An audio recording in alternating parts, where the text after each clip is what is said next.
দেশের স্বার্থে টিমের স্বার্থে মিরাজ নিজে স্যাক্রিফাইস, তারপরও অনেকে মিরাজরে খারাপ বলে, এটা ঠিক না। পাকিস্তান যখন অস্ট্রেলিয়ার সাথে সিরিজ জিতেছে সেই হিসাবেও তো আমরা আশাবাদী যে বাংলাদেশে অস্ট্রেলিয়ার সাথে সিরিজ জিতবে ইনশাল্লাহ।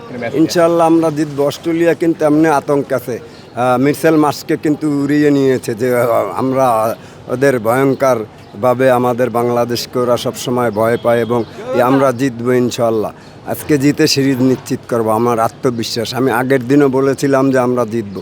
এই মাঠে যাদের দেশের একটা মাঠ ফেভারিট এবং দর্শকরাও কিন্তু মেইন বাংলাদেশ ক্রিকেটের উৎস, দর্শকরা সাপোর্ট দেয়, বেশি বেশি করে দর্শক আসবেন, দেশকে জিতানোর জন্য সাপোর্ট দেবেন। আমি ধন্যবাদ জানাই মেহেদী হাসান মিরাজ ক্যাপ্টেন। অনেকে বলে তাকে ভুয়া, এটা ঠিক না ভাই, সেলফিশ। সে কিন্তু সেলফিশ না।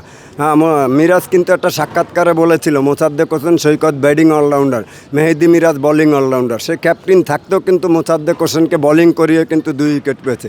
মিরাজ কিন্তু পুরো 10 ওভার বোলিং করেনি। দেশের স্বার্থে টিমের স্বার্থে মিরাজ নিজে স্যাক্রিফাইস, তারপরও অনেকে মিরাজরে খারাপ বলে, এটা ঠিক না। এর প্রমাণ আমি আগের ম্যাচে দিয়ে দিই। চাইলে তো মিরাজ পারতো নিজে 10 ওভার বোলিং কোটা শেষ করতে, মোসাদ্দেককে না দিয়ে। যদি মোসাদ্দেককে ক্যান্ডিডেট ভাবতো তাহলে তো মিরাজ এই বোলিংটা দিত না। মিরাজ অনায়াস, ও দেশের জন্য সবসময় লড়ে এবং দেশের জন্য ফাইট করে, টিমের জন্য যে কোনো স্যাক্রিফাইসও সবসময় করে নিজের ক্ষেত্রে হলো।